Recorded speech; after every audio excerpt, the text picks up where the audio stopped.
pouvez me lire le titre de la proposition de loi qui a été déposée par Hugo Bernalicis? La proposition de loi pour abroger le délit d'apologie du terrorisme. Alors, il faut lire jusqu'au bout. Enfin, je ne vais pas apprendre aux journalistes à faire une lecture jusqu'au bout. Il y a marqué abroger le délit d'apologie du terrorisme. Dans le code pénal. Il y a marqué dans le code pénal. Oui.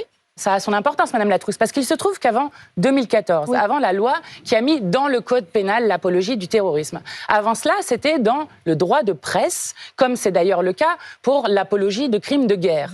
Et ce que nous dénonçons, c'est justement que ce soit dans le code pénal et non plus dans le droit de presse. Donc nous n'abrogeons pas le délit d'apologie du terrorisme, nous le remettons dans le droit de presse, comme c'est le cas pour l'apologie de crimes de guerre.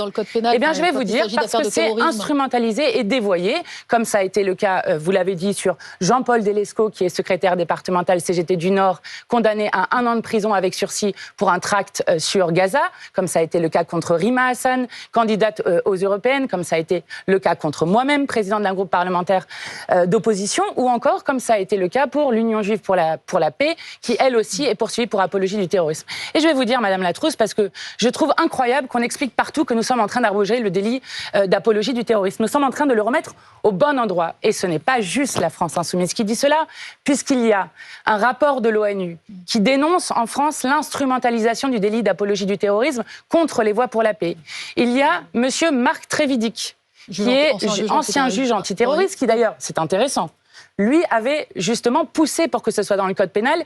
Et il dit, aujourd'hui, il faudrait avoir le courage de revenir en arrière, parce qu'aujourd'hui, pour un simple tag sur la Palestine, vous pouvez vous retrouver en prison, alors que lorsque vous dites que les bombardements sur Gaza sont légitimes, vous n'êtes pas poursuivi aujourd'hui. Ça, c'est Marc Trévidic qui le dit. Justement... on voit à l'antenne le texte de 1881, il n'évoque pas le terrorisme, Mathilde Panot. C'est le texte que vous évoquiez sur la liberté de la presse. Non, c'est ce qui a été fait. C'est ce qui a été fait depuis entre 2006 et 2014 dans notre pays, où l'apologie du terrorisme peut tout à fait être poursuivie normalement, comme l'apologie de crimes de guerre, dans le droit de presse directement.